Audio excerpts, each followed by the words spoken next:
So I want to talk about Monster Hunter Wilds and its beta and my experience with that beta over this weekend. Now, I will say that I have thoroughly enjoyed my time playing Wilds. It's absolutely a fun game for me. I've loved World.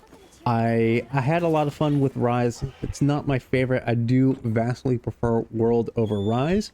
And Wild is, to me, Wild is like a mix between the two. So I think that if you enjoy both, you're probably going to enjoy Wilds.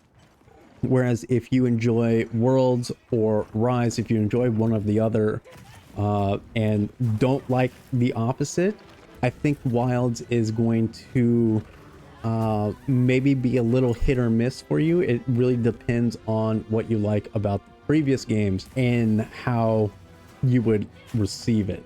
But for me personally, I did enjoy Wilds when I could play the game. So I have been having quite a few issues with crashing to the desktop immediately.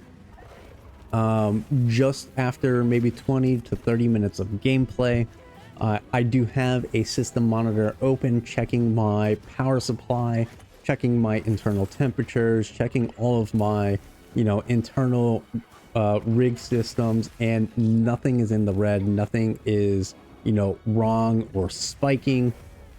I'm checking my PCU consumption. Wilds does consume about, I want to say 40 to 50% of the CPU, even during like mid-fight and stuff when all the action is happening. So nothing jumps out from the PC in terms of why I would be crashing so consistently. Then with my system specs, looking over the specs, I am at recommended. I am a little bit above recommended in several areas. Nowhere near the minimum specs, but it is a consistent issue. So now I'm not running the top of the line PC. I don't have, the latest graphics card or the latest PC CPU that came out today. So I am running a system that is about 2 years old, but at the same time, a 2-year-old system of something that was very high end 2 years ago is probably, above average right now. That really shouldn't be an issue in terms of running Wilds, and it does seem to be rather inconsistent across various user reports. Some people with the relatively same specs as me are reporting no issue at all and they're able to run it fine. People are reporting lower specs than me and they're running it fine. And then of course people with the top of the line in-game PCs, they're having no issues at all. So it does seem to be a little all over the place where some people with high-end PCs are having issues, some people with mid-end PCs are having issues, low ends are having issues all over the place. So if you do have a low-end PC, it is probably going to be a little rough for you guys, but I do think the optimization is an issue currently, as it is right now, or at least what this beta is offering. I know that they've already said, Capcom has already said that they have a more updated build than what the current beta is. So I'm going to reserve judgment for optimization and performance until the final release, because that is 4 months away. They have plenty of time to make use of the crash reports coming in and hopefully iron out all of that optimization. So if their current build is already better performance wise than what the beta is, hopefully that's going to solve my own personal issues with crashing. But again, I'll just go ahead and reserve my judgment for release day, because that is still quite a ways away. And instead, I'm going to talk about stuff that I do like about Wilds. So for me, Wilds feels like it is a bit of a mix between World and Rise. It kind of feels like it takes sort of like the best of both to try and combine them into one game. And I do understand the reasoning behind that, because Worlds and Rise is a little split in terms of how the players view it. There's a lot of a lot of people love Worlds. I'd probably say a majority view Worlds as like the magnum opus of Monster Hunter, and there's a little bit of a mix behind Rise. I'd say probably pre-Sunbreak. After Sunbreak, I think Sunbreak did a lot to make Rise a lot better. But there is still like this split of a lot of people who prefer Worlds don't like Rise. A lot of people who prefer Rise don't like Worlds. And of course you got people who like both. And if you like both, you're going to love Wilds most likely. But if you prefer one over the other, I think Wilds is really trying to strike a middle ground. And the reason I say that is that, like, for example, the world in Wilds, it's going back to the living world, the living ecosystem. You have your herd animals, they're in their groups, they have their migration patterns, they move about the map to, you know, their designated grazing spots. When a predator, a predator alpha monster comes by, they run, they huddle up, they get defensive, and the predator monster will hunt them. They'll actively hunt them and kill them and eat them and stuff. So you get a lot of that world feel where you're back into this living world to kind of discover these unique ecosystems that exist, that was noticeably absent in Rise. So that is certainly back. And there's also a lot of like interactable objects within the environment as well. You have natural traps that you could spring on the monsters. You have destructible objects that you can, like a destructible rock feature that you can pull down onto a monster to deal like massive damage and stun them and get in a lot of damage.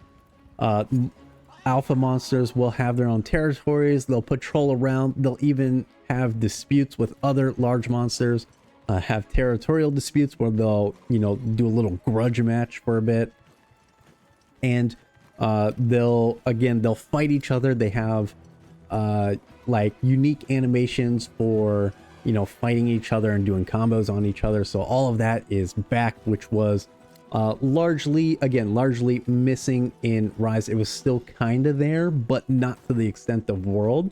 And Wilds does feel like it's more on the World spectrum in terms of like the environment, the world, and its interactability with each other. One of the things that I really enjoyed was, if you surprise a monster, you can latch onto them and give them wounds and create weak points on them. And as they're thrashing about, they'll sometimes ram into the nearby structures and it'll like stun them. When I was hunting the giant bear mastiff dog looking monster, it had like a charge up move, and it charged at me, but it also charged right into a cliffside wall, and it got stuck. So like it interacted with the wall and it got stuck for a bit, and it had to like break itself out of there, which I thought was really cool. And then also in like the desert area, there's like a sand pit that will like kind of suck you into like the bottom region, the bottom layer of the map, and it doesn't like activate every time. The monster has to get to that area, and then they have to like trigger their moveset to burrow and create that massive sand pit that sucks you under. So like a lot of that is really cool, and it does remind me a lot more of, you know, how Wilds had the monsters interact with their environments as well. But on the Rise side of things, I do think that they're going for a more faster combat style pacing. I mean, it's not that the combat itself is like feels super fast and arcadey like it did in Rise. It still feels rather sluggish. but it's more of like the movement options are there, the combo options are greater. I think if you're able to perfect parry a monster's like attack, you can stun them and like force them back and then like immediately close the distance on them in order to deal some heavy damage. So like hunts themselves take anywhere from like 20 to 30 minutes tops, maybe 15. So it's not like you're going to be spending, you know, 30-40 minutes like you would in World, but you're also not knocking monsters left and right in 5-10 minutes like Rise. So it does feel like they're trying to speed up the flow of combat and the flow of the hunt in order to have it take a little less time, but they're not going so far in one direction where it feels like you're just, you know, punching into an arcade game, slapping a monster around for 5 minutes and then bouncing. So it does feel like they're trying to strike this middle ground so that it still kind of respects your time, but you could also enjoy the hunt if you really want to enjoy a longer hunt. So I have been reading some I'd say criticisms of the whole aiming feature in the wound system, which quite a few people don't really seem to enjoy it a whole lot, and they say that it kind of interrupts the flow of combat a lot. But in my time playing the greatsword, because I am a greatsword main, I have found that the aiming feature in the wound system itself is, to me, quite a quality of life improvement for the combat. Specifically because of the greatsword, it is very, very difficult to change the direction of your swing. When you're charging up your swing, you are basically locked in that direction. You can maybe sort of like finagle a slight degree change before you release the hit, but you're locked in that direction. And these monsters, they don't just stand there waiting for you to hit them, and if you want a full charge swing, like, you gotta be like right on top of them so that you don't whiff. But these monsters, they like to move around, they'll sidestep you, they'll swing around. That aiming feature will allow you to correct your trajectory in the mid charge, so that you could actually hit them and not completely whiff your attack. So I haven't messed around with any of the other weapons, so I don't know how that aiming feature in the wound system impacts their gameplay. But for the greatsword, I absolutely love it for the greatsword. It is a fantastic quality of life feature as a greatsword player. But that aspect of combat does seem to have a bit of a mixed review. So I feel like that will probably be a mixed feelings feature for quite a few players. Now, the new monsters featured in Wilds, I do like most of them. I think the one that I don't really care for is the toad one, the bulldog toad. It's a little it's the tutorial monster, so it's probably this game's Jagras or something, Great Jagras. But it's very simple, straightforward, easy to read kind of fight.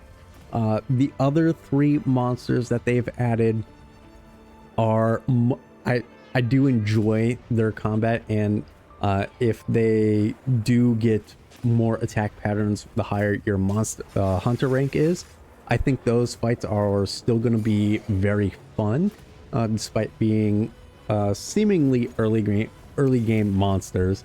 The new lightning dragon is phenomenal. That fight is absolutely insane, especially paired with the weather changes, the dynamic weather changes in the map. When that sucker comes in with the lightning storm, it really does make for an epic scene and an epic fight. I absolutely could not do that guy solo. I had to do an SOS player. I got some other players in to help me out with that, and we were having a blast, getting a little clapped. I mean, that sucker hits really hard, but we did end up getting that kill for that hunt, and it was incredibly fun. So I can't wait for more hopefully newer monsters showing up as well. Obviously the older ones, can't wait to see the older ones and what they have in store for Wilds, but I do want to see what other new monsters they're going to be adding per these regions. And the world itself is it's fully open. It's or I guess I wouldn't say it's fully open. It's a hidden instance world. So you have your main hub, your main lobby, and that's going to spawn in players, like 8 or 16, 8, 12, 16 players, however many players are in the lobby. When you go into your main hub, you're going to see them running around. They're going to be going to their tent. They're kitting out their gear and stuff. And then when you exit the main camp, it's like a seamless instance change. They'll all disappear and you'll have that whole open world to yourself. And then you can invite your friends in to join you, up to 3 other players for 4 players total. You can send out an SOS flare when you're starting quests and they will join in. So it does seem like they have like sort of like seamlessly integrated the hub in between these instance regions, so you're kind of like you're avoiding loading screens basically, unless you join in another person's quest, then you get a loading screen. But I think that's a really neat feature that they're doing for Wilds, to sort of make it feel like it is a truly open world game. So the beta itself is pretty limited in what you can do. You have that singular region to explore. You only have the 4 monsters you can hunt down. Of course, you can gather all the resources in the specific area, but